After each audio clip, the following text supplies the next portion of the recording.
Muy bien, para darle continuidad, gracias Cecilia. Doctora Karina Gumpel va a hablar de tromboprofilaxis extendida, a quién corresponde y a quién no. No.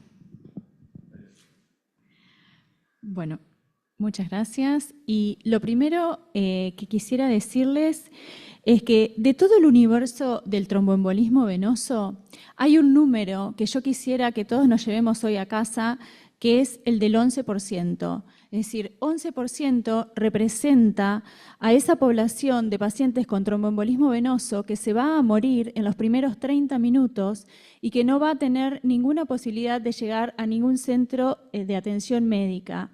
Por esa población, lo único que nosotros tenemos para hacer es la prevención. Y de allí que desde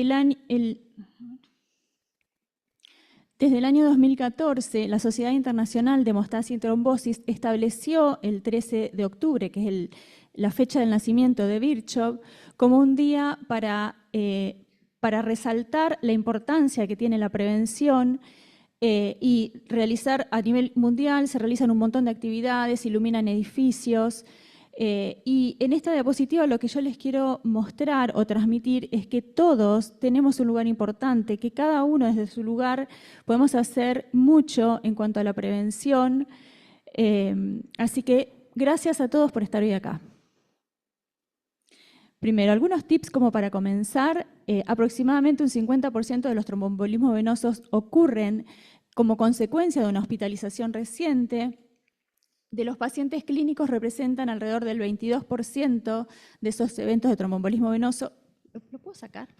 Si no, te va a estar en...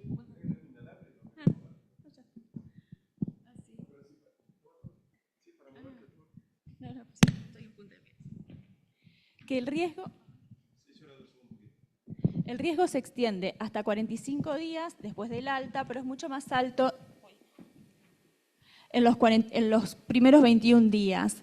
La incidencia es de alrededor del 1% para poblaciones de riesgo bajo o moderado, pero llega al 4% en poblaciones de alto riesgo. Es un grupo de pacientes muy heterogéneos, con lo cual hace que sea muy difícil generalizar una indicación de tromboprofilaxis, porque con eso podríamos exponer a las poblaciones de bajo riesgo a un incremento en el riesgo de sangrado, o podríamos llevar a una duración inadecuadamente corta en pacientes que tienen un alto riesgo de trombosis. Por lo tanto, la tromboprofilaxis en pacientes clínicos tiene que ser individualizada. Esto es para mostrarles los 5 ensayos clínicos randomizados que tenemos en profilaxis extendidas en pacientes clínicos.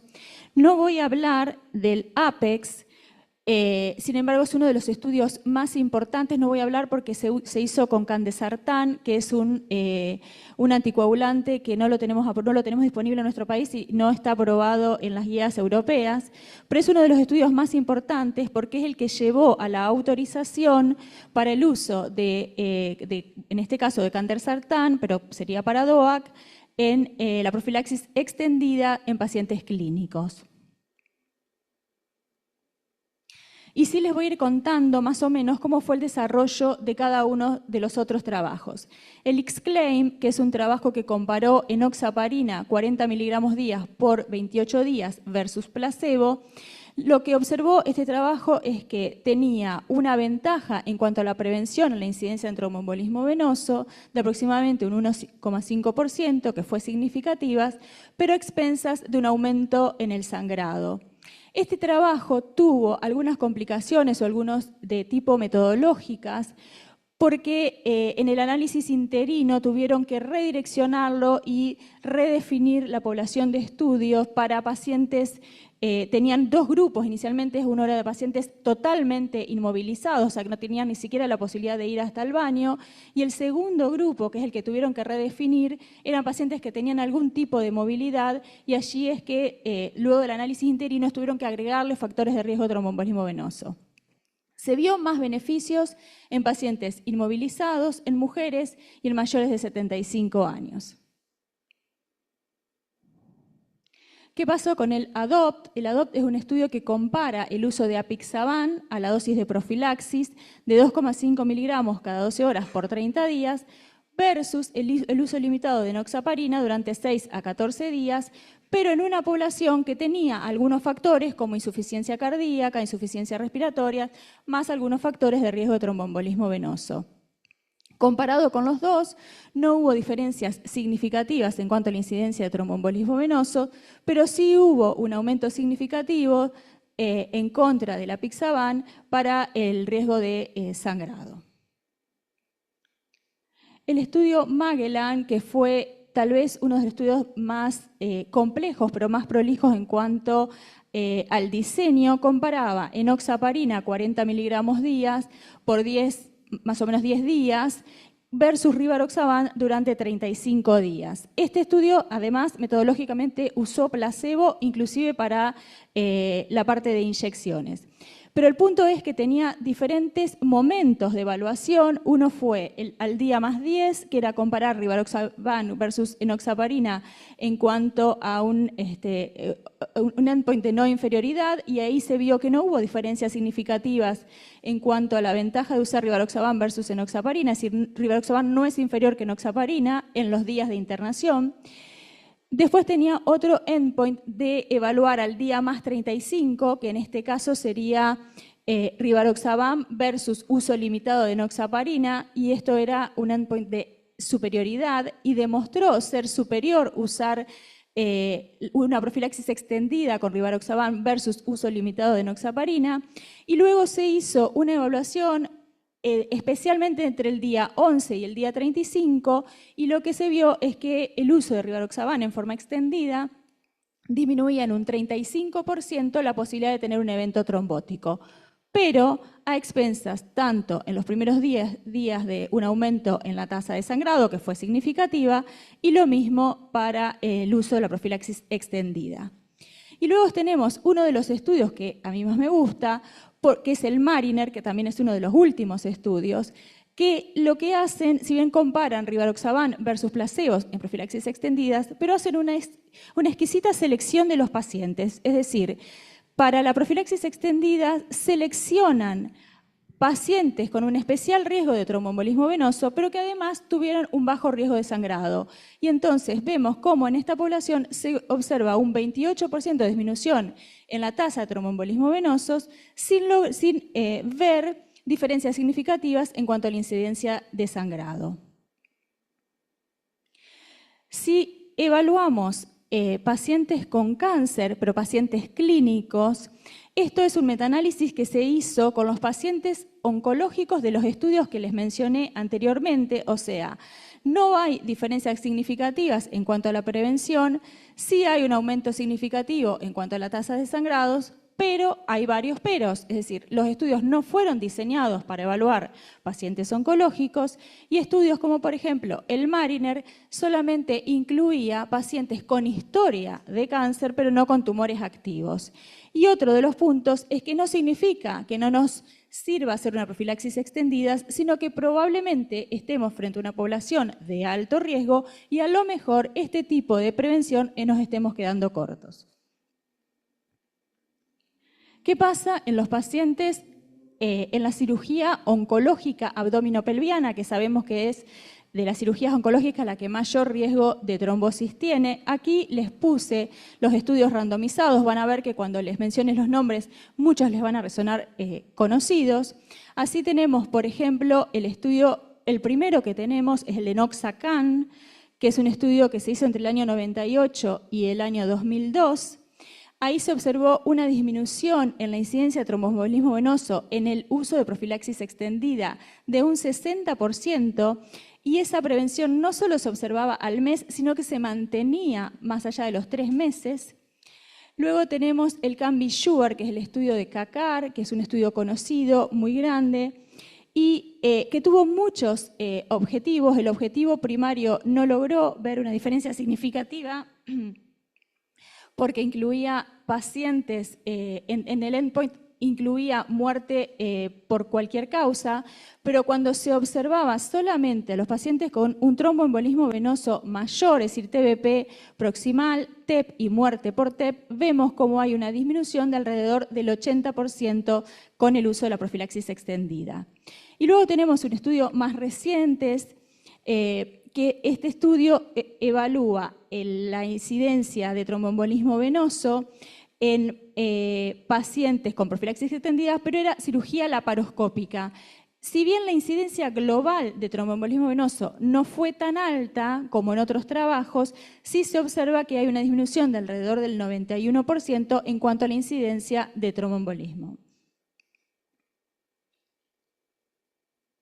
Esta es una revisión de Cochrane que tiene algunos de los estudios que les mencioné previamente y vemos, acá podemos ver gráficamente cómo realmente hay una diferencia significativa en cuanto a la prevención y una ventaja en la prevención y en el uso extendido de un tromboprofilaxis farmacológica. Y acá lo que podemos ver es en pacientes que hacían profilaxis farmacológica extendida por un mes, cómo no hay diferencias en cuanto a la incidencia en tromboembolismo venoso evaluado a los 3 meses. Es decir, esa prevención o ese efecto beneficioso se mantenía durante los 3 meses siguientes. Es así que al día de hoy todas las guías recomiendan en pacientes sometidos a cirugía oncológica mayor abdominopelviana la profilaxis extendida con heparina de bajo peso molecular o con fondaparinux. Sin embargo, lo que tenemos que tener en cuenta es que todos esos trabajos que vimos son trabajos viejos, con técnicas quirúrgicas más viejas, con menos cuidados de prevención en cuanto al tromboembolismo venoso, y a esto tenemos que agregarle la incorporación de los criterios ERAS o de los métodos ERAS, que son medidas que se van implementando en el paciente ya sea en el momento prequirúrgico, intraquirúrgico y posquirúrgico, que acortan la internación, que le dan mayor ventaja al paciente en cuanto a calidad de vida, y que cuando se analizan este tipo de, en un trabajo que analizaron la profilaxis extendida con heparina de bajo peso en cirugía oncológica colorectal, pero mínimamente invasivo, laparoscópica, no vieron una disminución. Uy, perdón, hice el lío. Me spoileé la charla, chicos, perdón. No vieron una ventaja significativa en cuanto a la prevención de tromboembolismo venoso, y sí hay un aumento en el sangrado, y no se pudo identificar ninguna población en especial en la cual se pudiera obtener un beneficio. ¿Qué pasa con el uso de los DOACs en la profilaxis extendida en cirugía oncológica? Acá tenemos trabajos, algunos trabajos como el PROLAPSE 2, que es el que usa rivaroxaban versus placebo, donde se observa una ventaja significativa en cuanto a la prevención de tromboembolismo venoso, con una incidencia en sangrado que es del 0,7%, es decir, más o menos similar a la que se observa con heparina, lo que da una ventaja en cuanto a la prevención con un hazard ratio de alrededor del 70%, y un NNT de 34 cuando se consideran pacientes sintomáticos y asintomáticos, pero de 91 cuando solamente consideramos los sintomáticos, y con un riesgo de sangrado, o sea, un NNH de 143. Cuando comparamos apixaban versus enoxaparina, acá, esto es versus placebo, acá es apixaban versus enoxaparina, no hay diferencia en cuanto a la incidencia en tromboembolismo venoso, y si bien vemos estas curvas, en realidad en números no hay diferencias significativas ni en sangrado mayor, ni en sangrado clínicamente relevante no mayor. Y esto lo podemos ver graficado en metaanálisis. Este es un metaanálisis del año 2024, pero hay uno nuevo de este año, que se observan los mismos resultados, es decir, no hay diferencias en cuanto a la incidencia de tromboembolismo venoso usando DOAC o heparina de bajo peso molecular, ni en incidencia de tromboembolismo venoso, ni en sangrado mayor, ni en sangrado no mayor clínicamente relevante. Esta es una población especial en la que quisiera que hagamos hincapié, que son los pacientes postraumáticos. Esta población tiene un altísimo riesgo de tromboembolismo venoso, que es de alrededor casi un 60% sin tromboprofilaxis, pero que aún con tromboprofilaxis es del 30%, y los regímenes habituales muchas veces son insuficientes, y hoy las guías están evaluando un montón de metodologías para disminuir esta incidencia. El riesgo se extiende mucho más allá de la hospitalización, es más alto en los primeros meses, en los primeros 3 meses, que es alrededor del 10%, Y es mucho más alto si ese paciente con el traumatismo tuvo un compromiso de la médula espinal, si tuvo fractura de pelvis o fractura vertebral. Y hacia los 6 meses ese riesgo cae a 0,54 y a 0,25 ya a los 12 meses.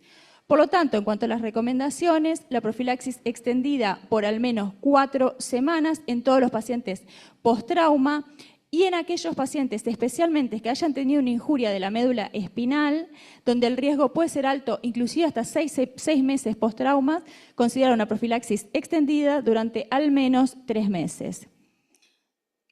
Entonces, a manera de resumen, tips para llevar a casa y al hospital. Entonces, en pacientes clínicos, profilaxis extendida, sí, pero no para todos. En pacientes clínicos oncológicos nos falta aún definir. En pacientes quirúrgicos oncológicos con heparina de bajo peso molecular, sin dudas, pero el escenario está cambiando. El uso de DOACs en los pacientes en cirugía oncológica abdominopelviana, probablemente el futuro, y en los pacientes post-trauma, población de muy alto riesgo y considerar una profilaxis extendida más allá de las 4 semanas. Y por último, algo les mostró también José, es decir, hoy probablemente vamos a tener la posibilidad de ver el monumento. Para los que son de Rosario y nunca lo vieron, se los recomiendo. Es realmente emocionante verlo así. Y para los que no son de Rosario, no se lo pierdan porque el monumento en sí es una maravilla.